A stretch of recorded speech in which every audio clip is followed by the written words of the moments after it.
That's a wonderful video. I am a tad envious of Sebastiano, but I am now following Sebastiano, so I can be even more envious of the places that he's going to.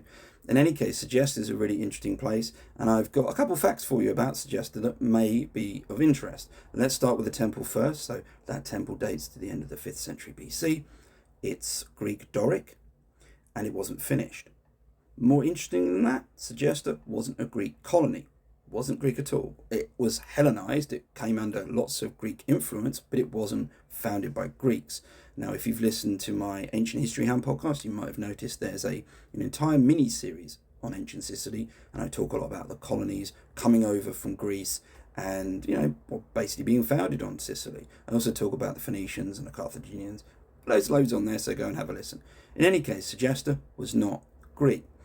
The other 2 points that I think are of interest is that it's a sort of spark to two major events. So in the Peloponnesian War, which you may be aware of, there is an instance called the Sicilian expedition, and you've probably worked out a couple of things from that if you don't know about it already. Athens ends up sending a siege force basically to take Syracuse. It fails horribly. Thucydides frames it in such a way that Athens was looking to take Sicily entirely, which is largely not the case. That's more likely Thucydides trying to frame his understandings and his should we say biases in that. So I think it's widely not believed that Athens was trying to take Sicily, but Thucydides wants to beat that whole drum. He does that in a number of very clever ways, by the way, and again I'm happy to talk about that in another video. So that all starts because Athens has made an alliance with Segesta some 10 years prior. So but in 427 BC, it's made an alliance. Why is it made an alliance with Segesta, this non-Greek place in Sicily? What's the interest there? Well, because of the Peloponnesian War, because Sparta is lined up against Athens. One of Sparta's allies is Corinth. Corinth has a colony on Sicily called Syracuse. Syracuse is backing Selinus. Selinus is a really big rival with, guess where? Segesta. So Athens needs to start disrupting things on Sicily because it's worried that Syracuse will start being more of an asset to the anti-Athenian war cause, as it were. So it wants to make mischief, and it does that. It launches raids from southern Italy. It does all sorts. Nothing too substantial. However, Segesta calls in that alliance 10 years or so later and says, you need to back us. Selinus are getting really hot with us. There's lots of trouble. You need to go against Syracuse, more or less. And that's more or less what they do. It fails horribly. Athens is defeated. It loses a huge amount of resource, lots of men, lots of prestige.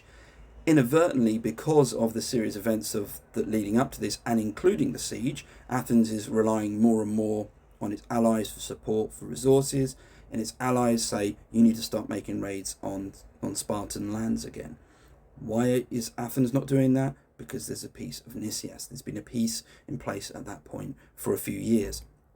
And Nicias is a famous general. He's put into place this peace, which has essentially stopped Sparta and Athens from making war directly with each other. There was a kind of proxy war going on. Anyway, because of all of this, because of the Sicilian expedition, caused because of Segesta in part, Athens breaks that truce. Sparta gets back in, and that is not a good thing. A couple of years later is the third thing that I think is really interesting about Segesta. And again, it's a similar theme. So you've got Selinus, which is bullying Segesta. Segesta's lost Athens, doesn't know where to go, so it turns to a nearby neighbour. In that western tip, you have the Phoenicians. By that point, Carthaginians. They run from a place called Motia, which is a really important base of operations. And they say, can you help us? Up until that point, Carthaginians had kind of stayed away from what was going on the island, though they had some interactions against the Greeks, but they'd largely kept it as peaceful as they could. They go all in.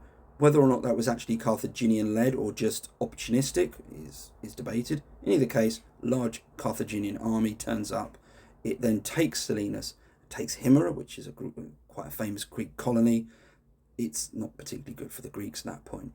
And both of those instances caused because of Segesta not knowing where it could go next, because Greeks ultimately putting too much pressure on it and just not letting things lie, as it were. So Segesta, although it was a very beautiful place, and still is, certainly on the bucket list, it was one of these places which caused things to happen. Don't know what happened there either. Anyway, I hope you found that relatively interesting and you're still with me. And if you've got any questions or comments, you know where to put them.